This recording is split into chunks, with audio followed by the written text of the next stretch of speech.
జై శ్రీమన్నారాయణ. భగవద్భక్తులందరికీ దాసోహములు.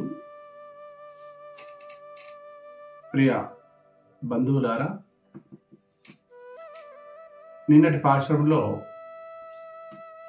గోదా గోపిక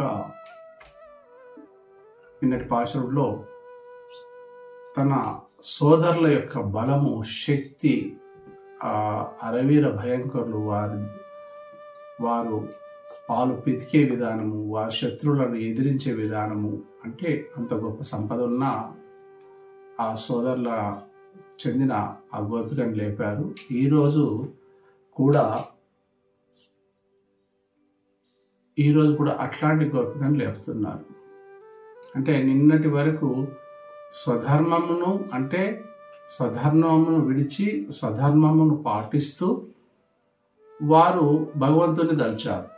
భగవంతుని తలుచుకుంటూ వారు ముందుకు పోతున్నారు. కానీ నేటి గోదా గోపిక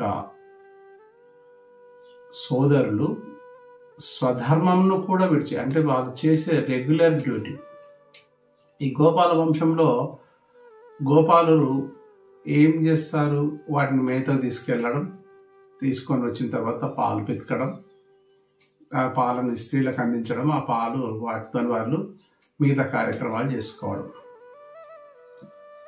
అట్లాంటి స్థితిలో ఈ గోపాలురు, ఇక్కడున్న మగవాళ్ళు వారి యొక్క స్వధర్మం, రెగ్యులర్ డ్యూటీని కూడా మర్చిపోయి మొత్తం పరమాత్మని వైపే మరలిపోయారు. అంటే ఇది స్థిత ప్రజ్ఞావస్థ దశ అంటారు. స్థిత ప్రజ్ఞావస్థ దశ అంటే యతమానవాస్థ, అంటే వారికి లోపల ఏవి అంటే బయట అవసరాలు అక్కర్లేదు, లోపల కూడా దేని మీద వ్యామోహం లేని వారు, అసలు చింతన దేని మీద లేదు. అంటే మనకి ఇక్కడ ఏమనిపిస్తుంది? వీరు సోమరులా అండి అని అనిపిస్తుంది. కాదు, వీరు సోమరులు కాదు, మహాప్రజ్ఞావంతులు. అన్నిటినీ త్యజించిన, చుట్టూరు భోగభాగ్యాలున్నా, చుట్టూరు అన్ని సంపదలున్నా, ఎన్ని అందాలున్నా, ఎంత మంచి సంపత్తులున్నా వీరు తృణప్రాయంగా వదిలేసేవారు. అట్లాంటి గోప స్త్రీ అయిన సోదరుడు శ్రీధాముడు, ఆయన చెల్లెల్ని మనం ఈరోజు లేపుతున్నాం. అంటే గొప్ప సంపద. గొల్లవారి యొక్క ఈ రేపల్లెలో ఉండే గోపికల యొక్క సంపద, యదువంశం వారి యొక్క సంపద అంతా ఏముంటుంది? ఎవరింట్లో ఎక్కువ ఆవులు ఉంటే, ఎవరింట్లో ఎక్కువ ఆవులు గేదెలు ఎక్కువ సంఖ్యలో ఉంటే వారు గొప్ప ధనవంతులు. 50 ఆవులు ఉన్నాయి, 20 గేదెలు ఉన్నాయంటే ఓహో వీళ్ళు సంపద. 100+100 ఉన్నాయంటే ఇంకా గొప్ప సంపద. అంటే అట్లాంటి సంపదలు, బాగా ఆవులు, బాగా గేదెలున్న సంపదలున్న అట్లాంటి గోపస్త్రీ యొక్క నిద్రను మనం మేల్కొల్పే విధానంలో మనం ఆండాల్ తల్లి తన 12వ పాశ్రంలో మనకి ఈ విధంగా అందిస్తున్నది. పాశ్రం అనుసంధానించుకుందాం. జై శ్రీమన్నారాయణ. కనై తిలం కత్తురుమై కన్నుక్కిరంగి நினைத்தம் முழுவதியே நின்றுப்பால் சோர நனைத்தில்லம் சேரார்க்கும் நச்சல்வத்தங்காய் பனித்தலை வீசனல் வாசல் கடை பற்றும் சினத்தினால் தென்னிலங்கை கோமானை சற்ற மனத்து கினியானை பாடவும் நீவாய் திருவாய் இனித்தனா நெலுந்திராய் ஈதன்ன பேரரக்கம் அனைத்தில்லத்தாரும் அறிந்தே ఏలోరింబావాయ్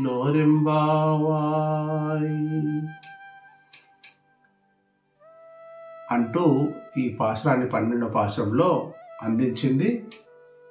ఈ పాశ్రంలోని మనము ప్రతిపదార్థాలు తెలుసుకుంటూ ముందుకెళ్దాం.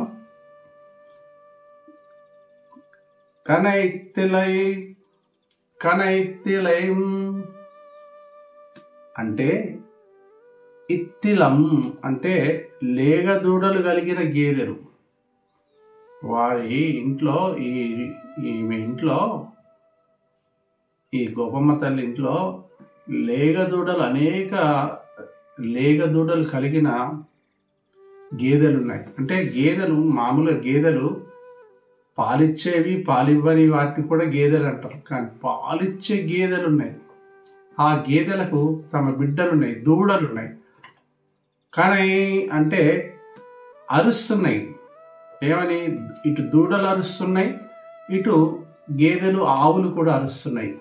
కనెత్తెలై కత్తు కరుమై కనైత్తిలై కత్తొరుమై కత్తొరుమై కండ్రొక్కిరంగి. దూడ విషయంలో కండ్రొక్కిరంగి అంటే దూడ విషయంలో జాలి దలిచి తనంతట తామే ఇక వస్తున్నాయి. ఇటు పాల బరువు ఎక్కువైపోయింది, వాటి దూడల అరుపు ఎక్కువైపోయింది, ఆకలి ఎక్కువైపోయింది. కానీ దూడ దగ్గరికి ఆవు వెళ్తుందా, ఆవు దగ్గరికి దూడ వెళ్తుందా? దూడ ఇప్పుడు ఆవు అరుస్తుంది, పాలిస్తాను రా రా. దూడ వస్తుంది, ఆకలి అవుతుంది, వస్తా. వీరి మధ్యలో గ్యాప్ ఏముంది? దూడను దాన్ని కట్టివేశారు. ఇక్కడ ఆవును కూడా కట్టివేశారు. అరుస్తున్నాయి. కండ్రక్కిరంగి దూడలు వచ్చేసినాయి అనుకొని జాలిపడి ఇంకా వచ్చేసినాయి అని జాలిపడి అవంతటా అవే స్రవిస్తూ ఉన్నాయి తమంతట తామే. నేనయిత్ అంటే దూడలు వచ్చినాయని భావించి ముల్వలియే అంటే పొదుగుల నిండా పాలు నింపుకొని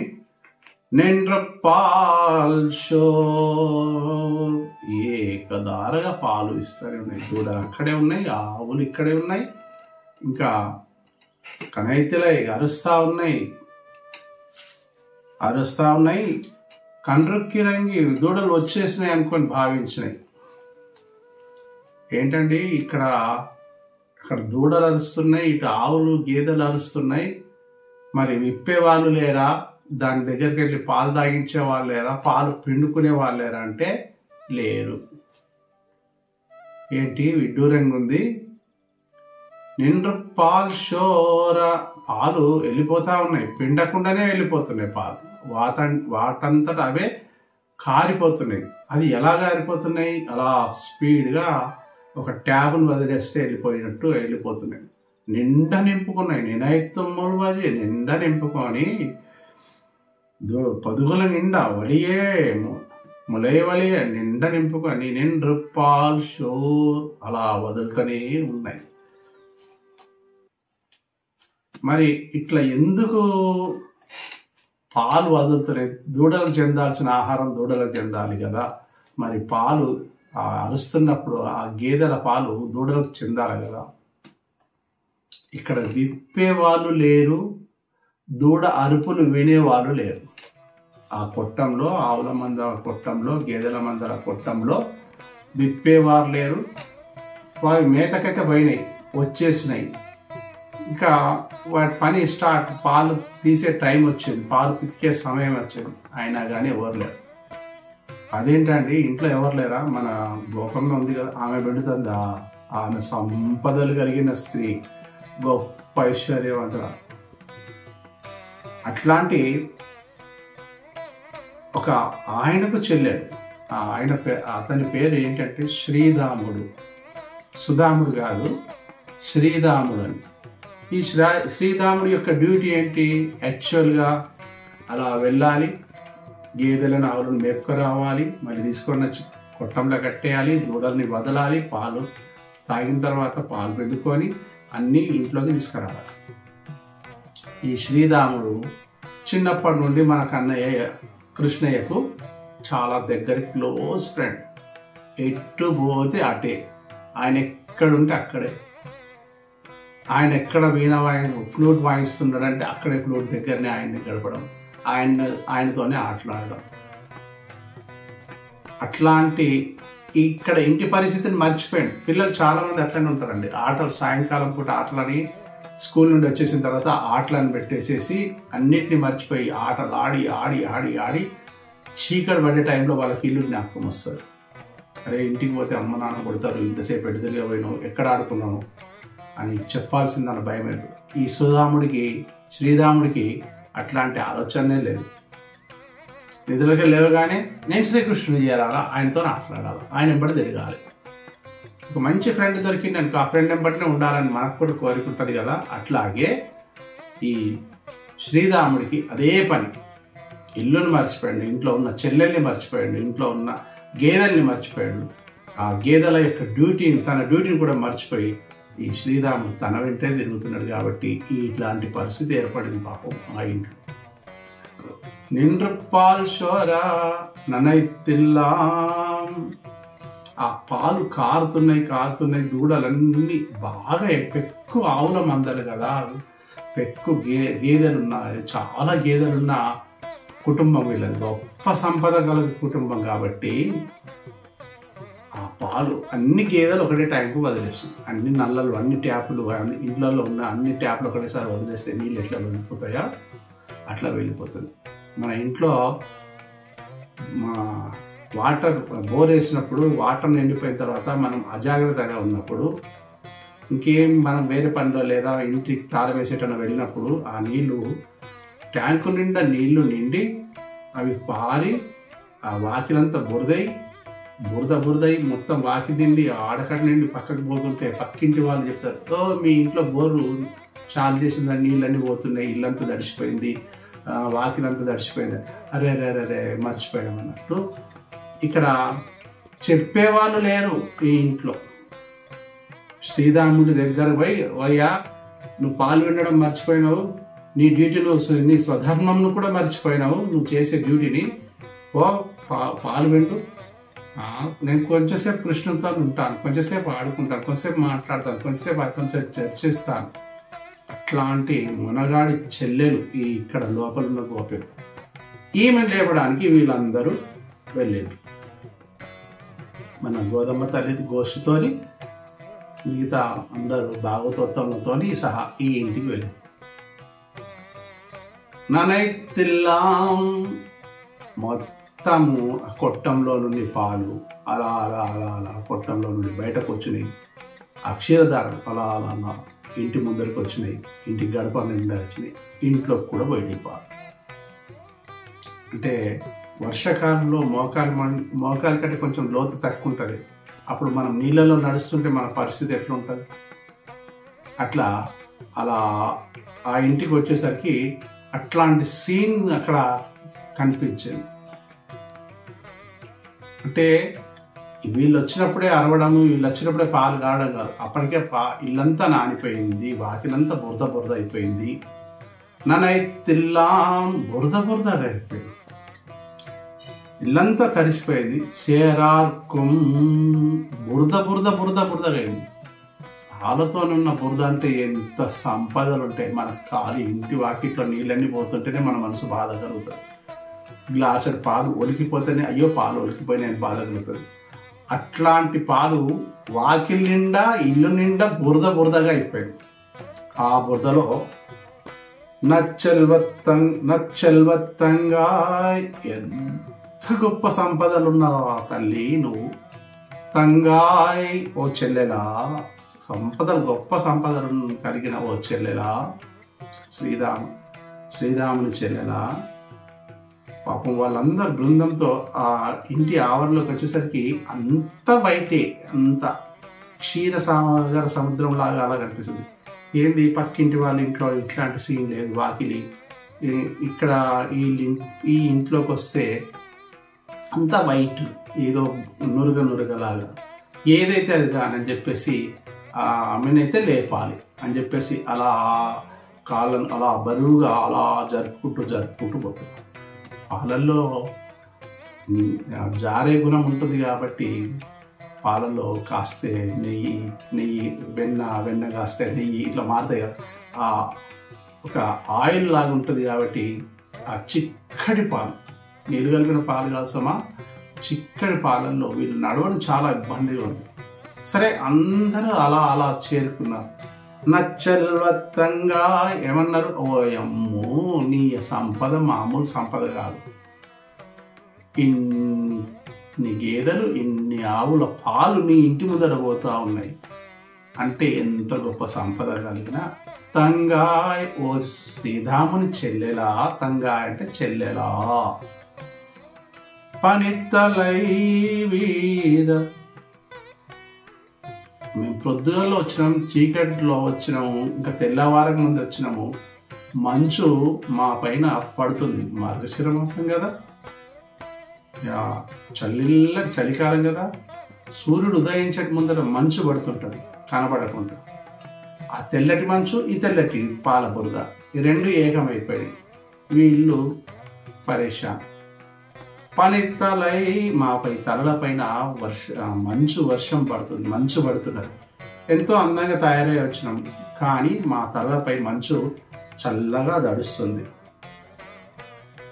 పడుతుంది. నిన్ వాషల్ కడై వట్రి, నిన్ వాషల్ కడై వట్రి. పట్రి అంటే పట్టుకొని ఉన్నాం. అలా నీ ఇంట్లోకి వచ్చి నిన్ను లేపుదామని లోపలికి వద్దామని అనుకుంటే ఇల్లంతా బురదనే, వాకిలి బురదనే, అంతా జారుతున్నాం. ఒకళ్ళు జుర్రు జారుతున్నారు. ఒకరిని పట్టుకో, నన్ను పట్టుకో, అయ్యో నేను జారిపోతాను, నన్ను పట్టుకో అనుకుంటా. ఏదైతే అది కానని చెప్పేసి నిన్ను పిలవడాని కోసము భాషల్ కడై బట్టి ఆ దండం పట్టుకున్నాం. ఆ దండం గట్టిగా పట్టుకొని అలా కాళ్ళు జారుతూ ఉన్నాయి. పాలు కారేటి కారుతున్నాయి, పాలు పారుతున్నాయి. అలా ఇలా ఆ పాలల్లో వీళ్ళ పాదాలు నడుస్తూ ఉన్నాయి. అంటే పాల సముద్రం అయిపోయింది ఆ ఇల్లంతా మొత్తం. భాషల్ కడై పట్టుకొని నిలబడ్డాం. ఎందుకోసమో తెలుసా? ఇంత కష్టపడి నిన్ను కీర్తించినాం కదా, నీ ఇంటిని వర్ణించినాం కదా, నీ సంపదను వర్ణించినాం కదా, నీ అన్నను వర్ణించినాం కదా. అంటే నీ అన్న శ్రీధాముడు ఎంత గొప్పవాడు, మీ వంశము, మీ గేదెలు, మీ ఆవులు ఎంత గ్రేట్, వాటంతట అవే పాలు స్రవిస్తున్నాయి, ఇల్లంతా పాలే, వాకిలంతా పాలే. అట్లాంటి సంపదలున్న చెల్లెల శ్రీరాముడు ఎప్పుడు కృష్ణుడిని అంటిపెట్టుకొని ఉండే ఓ చెల్లెల, పనిత్తలై వీషల్ నిన్ వాషల్ కడై పట్రి. అలా మా మంచు పైనున్న మంచు మా తలలపై పడుతుంది. ఆ దండంను పట్టుకొని వేలాడుతున్నాం. ఇట్లా పట్టుకుంటే ఇటు జారిపోతుంది. కొంచెం పాలల చేతి పెడితే మళ్ళీ పట్టుకుంటే గ్రిప్ దొరకదు. కాబట్టి ఆ పాలను చేతితో టచ్ చేయకుండా అలా పట్టుకొని నిలబడి ఊగుతున్నాము అంటూ అమ్మ అన్నది. ఎందుకన్నది అని ఇంకేమన్నది, ఇక్కడ శ్రీరాముణ్ణి లక్ష్మణునితో పోల్చింది. రాముడు త్రేతాయుగంలో రాముని వెంట లక్ష్మణుడు ఎప్పుడు ఉండేవాడు, క్షణము కూడా విడిచి ఉండేవాడు. క్షణం విడిచి ఉన్నందుకు సీత అపహరణకు గురైంది. రాముడు బంగారు జింక కోసం వెళ్ళినప్పుడు అప్పుడేనండి రామాయణంలో రసవత్తరమైన సంఘటన జరిగింది అక్కడే. మిగతా రామలక్ష్మణులు ఎప్పుడు కూడా ఎడబాయలేదు. పుట్టినప్పుడు రామలక్ష్మణులు పుట్టినగానే ఎవరి మందిరంలో ఎవరు కౌసల్య మందిరంలో రాముడు, సుమిత్ర మందిరంలో లక్ష్మణుడు ఉన్నప్పుడు వాళ్ళు దూరం ఉంటే ఏడ్చేవాళ్ళు, దగ్గర తీసుకురాగానే ఆడుకునేవాళ్ళు. ఇక లాభం లేదు అక్క చెల్లి అని చెప్పేసి ఇద్దరు ఒకరోజు మా ఇంట్లో ఉయ్యాలలో ఇద్దరు పిల్లలు పడుకోబెట్టి ఊపుదాం, ఒకరోజు మా ఇంట్లో విడదీస్తే ఏడ్చేవారు. అంటే అంత అనుబంధం లక్ష్మణుడికి రాముడికి. ఒక వనవాసంలో రాముడు ఒక్కడే బంగారు జింకను తీసుకురావడానికి వెళ్తే లక్ష్మణుడు ఆ ఎడబాటు లోపల, లక్ష్మణుడు తిరిగి రాముని చేరుకునే లోపల సీత అక్కడ మాయమైపోయింది, అపహరణకు గురైంది. అంటే ఇక్కడ శ్రీరాముడు కూడా లక్ష్మణుడు లాంటి వాడు. శ్రీకృష్ణుని ఎన్నడూ ఎడబాయలేదు. లక్ష్మణుడు ఎప్పుడు చూసినా కానీ అన్నకేం జరిగిపోతుందో, అన్నకేం జరుగుతుందో ముందే ఊహించి తాను ముందే జాగ్రత్తగా ముందే, ఎందుకంటే ఆదిశేషుని అవతారం కదా లక్ష్మణుడిది. ఆదిశేషుని అవతారం కాబట్టి లక్ష్మణుడు రాముణ్ణే అంటిపెట్టుకొని ఉంటాడు. రాముడు లక్ష్మణ అంటే ఇంకా వేసేసుడే, ఆయనకి ఎంత క్రోధమున్నా లక్ష్మణ అంటే ఆగిపోతాడు.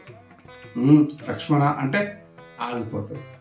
లక్ష్మణ అని అంటే ఇంకా సైగలేదు. లక్ష్మణ అని కంటితో సైగ చేసేస్తే ఇక లక్ష్మణుడు చూసేసుకుంటాడు. అట్లాంటి లక్ష్మణుడితో పనెత్తలల్ వేషనల్ వాషల్ కడై బట్రి ఇంకా పట్టుకొని ఉన్నాం. ఎవరి కోసం తెలుసా? సినత్తినాల్ కోపంతో తెన్ని లంగై కోమానై చెట్టు. ఆ లంకాధిపతి రావణాసురుడి పట్ల కోపం వచ్చేసిందట. శ్రీరాముడికి ఎన్నడూ కోపం రాదు. సకల గుణాభిరాముడు, ఎప్పుడు నవ్వుతూనే ఉంటాడు, ఎప్పుడు చిరుమంద హాసం. ఎంత అన్నిటినీ కంట్రోల్ చేసుకున్న గొప్ప వ్యక్తి త్రేతాయుగంలో రాముడు. ఆదర్శమూర్తి, ఆదర్శ రాముడు, అందరి హృదయాలను దోచుకున్నవాడు. కాబట్టి ఆ రాముడిని తెన్ని లంగై కోమానై చెట్ర, ఆ లంకానగర రాజుని శట్రం సంహరించేశాడు. అంటే ఇక్కడ 3 ప్రవాహాలలో మునిగి తేలుతున్నారు. చూడండి ఇక్కడ ఏంటంటే ఈ మనం కూడా 3 ప్రవాహాలలో ఉంటాము. ఒకటి పాల బురదలో తేలియాడుతున్నారు, తర్వాత మంచు మీద పడుతుంటే మంచులో తేలియాడుతున్నారు. అట్లాగే పరమాత్మని గుణగణాలు కీర్తిస్తూ అందులో కూడా తేలియాడు. దీన్నే భగవత్ అనుగ్రహం అంటారు.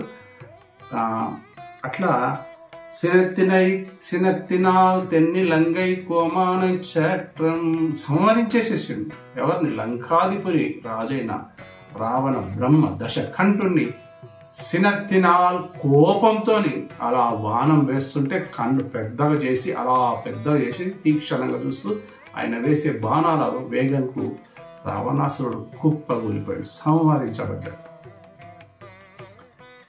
సంహరించి మనత్తు కినియానై అందరి హృదయాలను దోచుకున్నవాడు. అందరి హృదయాలను దోచుకొని అంటే తల్లి హృదయం, తండ్రి హృదయం, సోదరుల హృదయం, ఆఖరికి గుహుని మహర్షుల అందరి హృదయాలను దోచుకున్నాడు. చివరికి రావణ బ్రహ్మకు ఎదురుగా రావణుడికి కూడా ఎదురైనప్పుడు రావణుడు కూడా ఆహా ఎంత తేజస్సున్నది ఇతనిలో అని మనసులోనే ప్రాణం వెళ్ళింది రావణాసురుడు. అందుకని ఆయన ముక్తి పొందాడు రావణాసురుడు.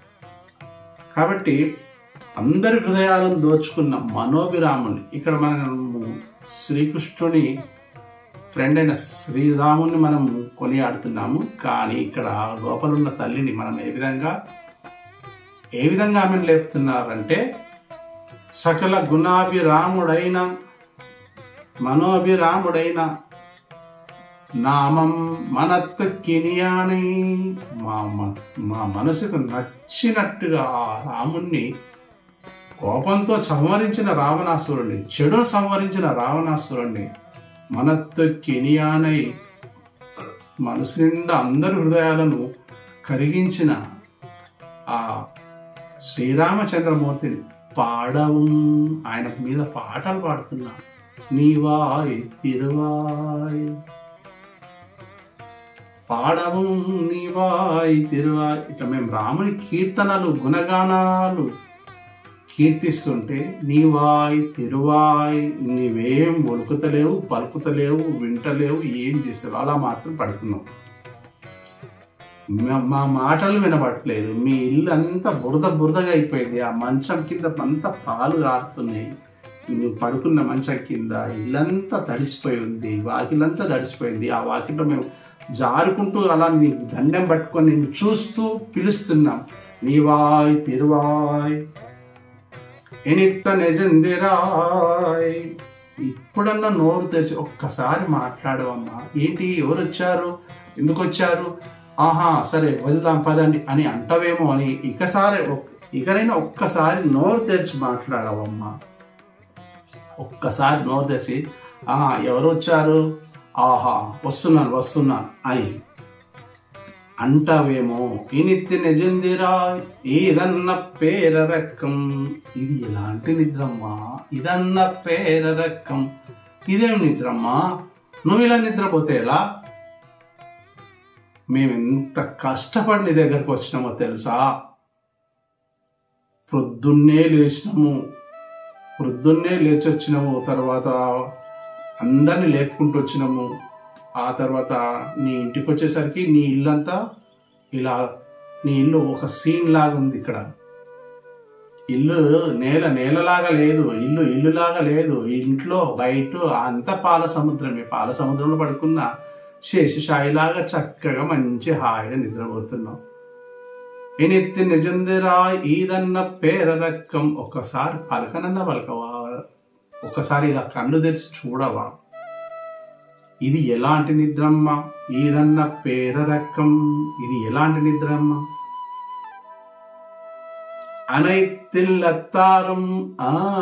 నీ సంగతి లోకమంతటికి తెలిసిపోయిందిలే. ఇప్పుడు నువ్వు కనుక తెల్లారిపోయింది కదా, ఇప్పుడు నువ్వు బయటకు వచ్చి పదండిరా వెళ్దాం, పదండి శ్రీకృష్ణుని దగ్గరికి వెళ్దామంటే నీ వాడకట్టు వాళ్ళు, నీ పక్కింటి వాళ్ళు, నీ ముందింటి వాళ్ళు, నీ వెనుకింటి వాళ్ళు అందరికీ నీ సంగతి తెలిసిపోతుంది.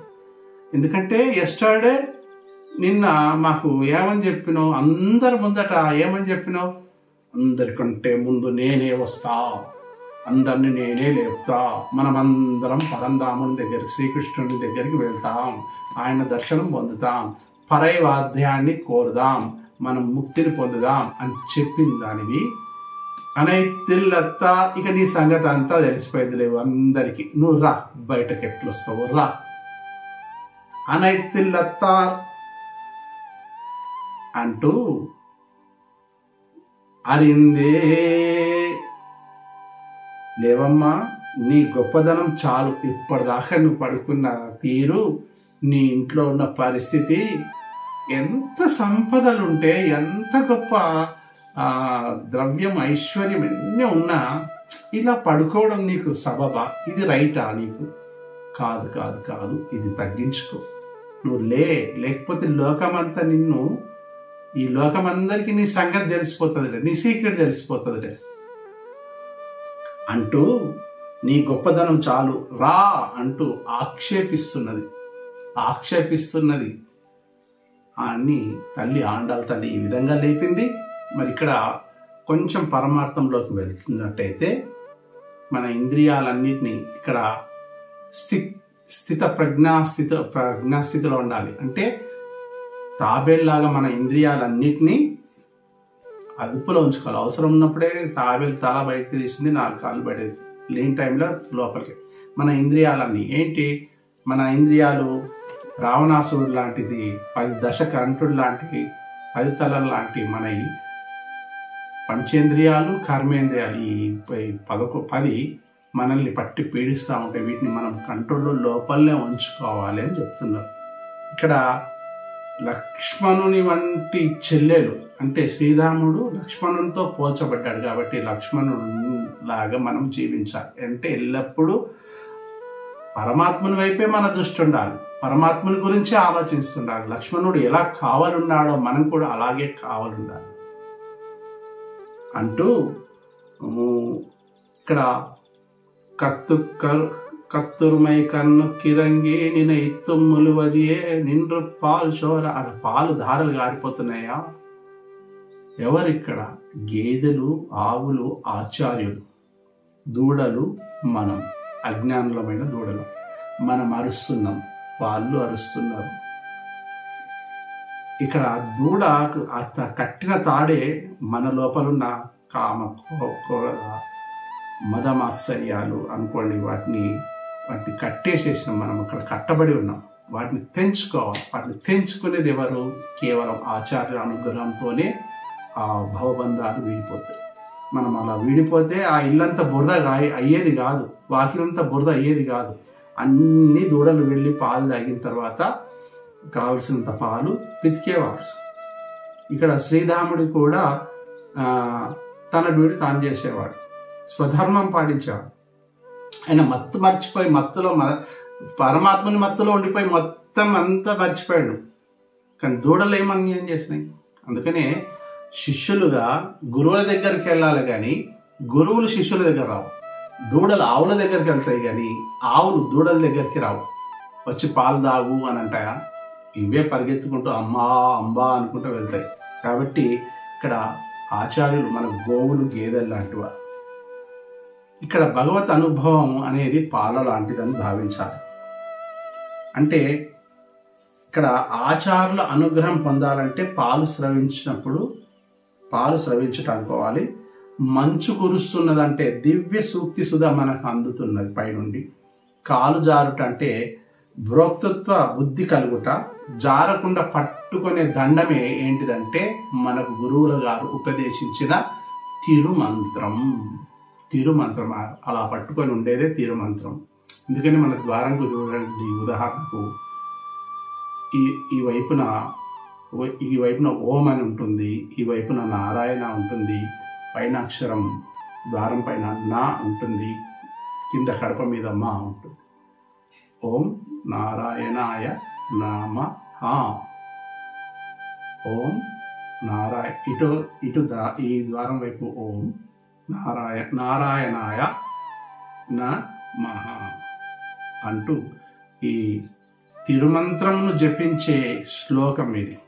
ఈ పాశం అంత గొప్ప పాశము. నేను నాది అనుకునేవాడు రావణుడైతే, రావణుడు నేను నాది అనుకున్నది మనం రావణు లాంటి వాళ్ళమైతే, ఈ లంకా నగరం అనేది మన దేహం. ఈ దేహం లోపల ఈ కర్మేంద్రియాలు పంచేంద్రియాలు అన్నిటినీ లోపలికి చేసుకొని భగవంతుని కోసం మనం ప్రార్థన చేయాలి. అట్లా మనసును నిగ్రహించి సీతమ్మను విడిపించి, అంటే రాముడు మనసును నిగ్రహించుకున్నాడు. కోపం తెచ్చుకున్న రాముని చంపిన తర్వాత మనసును నిగ్రహించుకొని సీతమ్మను విడిపించాడు. అంటే మన ఆత్మను విడిపించి సీతమ్మను ఎలా తనలో కలుపుకున్నాడో పరమాత్ముడు మనల్ని కూడా కలుపుకోవాలి. కేవలం ఒక ఆచార్యుల ద్వారానే జరుగుతుంది. అందుకనే ఈరోజు పాశురంలోని ఆల్వారు కొనియాడబడ్డ వారు కులశేఖర ఆల్వారు గారు. కులశేఖర మహారాజు, ఈయన కేరళ ప్రాంతపు రాజు. ఈయన లక్ష్మణుడు లాంటి సేవ చేసేవాడు. ఎప్పుడు రాముడి కోసమే ఎక్కువ చింతన. అంటే భాగవతం రామాయణం ఎప్పుడు చెప్పించుకునేవాడు. ఒక సందర్భంలో ఈయనకు కొన్ని పాయింట్స్ కనుక మనం పరిశీలించి చూస్తే భాగవతుల సేవకి ఈయన ఎక్కువ ప్రాధాన్యత ఇచ్చాడు. భగవంతుని సేవ కంటే భాగవతుల సేవకి. రెండవది ఏంటంటే ఈయనకు శ్రీరంగం పోవాలని రోజు అనుకునేవాడు. అన్ని తయారు చేసుకొని శ్రీరంగం పోతా. ఈరోజు ఉదయాన్నే రాత్రి తలుచుకొని అన్ని పెట్టుకొని అన్ని రెడీ చేసి పెట్టుకొని నేను రేపు పొద్దున్నే శ్రీరంగ ప్రయాణం పోతా, మంత్రులారా అందరు సిద్ధంగా అండి, నేను వెళ్తున్నాను, ఇక్కడ రాజ్యంలో చూసుకోండి అంటే చిత్తం మహారాజా శ్రీరంగం వెళ్దామని అనుకున్న లోపల పరమాత్ముడు ఆ శ్రీరంగం నుంచి అనేక మంది భాగవతోత్తములను తన రాజ్యానికి తన ఇంటికి పంపించేవాడు. ఇంకేంటి వాళ్ళందరినీ చూసి మా మంత్రి మహారాజా అందరు బంధువులు వాళ్ళందరూ వచ్చారు, వాళ్ళు భోజనాలు లేరు, అది నేను దగ్గరుండి చూసుకోవాలి. భగవంతుని సేవ కంటే భాగవతోత్తముల సేవనే గొప్ప, ముందు వాళ్ళకి అన్ని ఏర్పాట్లు చూడండి అని చెప్పేసి ఆ భోజనాలు ఈ సాయంత్రం వరకు ఉండి తర్వాత వాళ్ళందరూ వెళ్ళిపోయిన తర్వాత మళ్ళీ రాత్రి ఈరోజు మిస్ అయిన రేపు మాత్రం శ్రీరంగంలో నేను ఉండాలి అని అట్లా రోజు అట్లా తలుచుకుంటూ ఆయన వెళ్ళడానికి సమయం అవుతుందంటే వీళ్ళు పరమాత్ముడే పంపించాలి. అందుకనే ఆయన ఏమన్నాడు, ఇక లాభం లేదని ముకుందమాల అనే గ్రంథాన్ని రాశాడు. ముకుందమాల స్తోత్రం మీరు ఈ పుస్తకంను చూడొచ్చు. మనకు అందుబాటులో ఉన్న ముకుందమాలని మీరు గూగుల్లో కానీ యూట్యూబ్లో కానీ ముకుందమాల స్తోత్రం ఈయన రాసింది. యశ్యతి యశ నగరే రంగయాత్ర దినే దినే అని ప్రతిరోజు నేను రంగయాత్ర అంటే మనం ఏమనుకోవాలి, రోజు మనం నిద్ర నుండి లేవగానే ఆ దక్షిణ వైపు 3 అడుగులు వేస్తూ రంగా రంగా రంగా అనుకుంటూ 3 అడుగులు వేస్తే శ్రీరంగంకి పోయినట్టే. మనం శ్రీరంగాన్ని దర్శించుకున్నట్టే. మన పని మొట్టమొదటి ప్రారంభం అవడమే రంగా రంగా శ్రీరంగా శ్రీరంగా అనుకుంటూ లేస్తే మన పనులన్నీ ఆ రోజంతా స్వామివారే చూసుకుంటాడు, శ్రీరంగడే చూసుకుంటాడు. అంటే మనం ఆ వైష్ణవులం కాబట్టి అక్కడి వాళ్ళం కాబట్టి మనము రంగానికి సంబంధించిన వాళ్ళం కాబట్టి మనం శ్రీరంగ అట్లాంటి ఆయన ప్రయాణం రోజు విరమించుకున్నాడు. ఇంకా ఈయన రచించిన దివ్య ప్రబంధం ఒకటి పెరుమాళ్ తిరుమోలి అనే ప్రబంధాన్ని రాశాడు. ఇంకా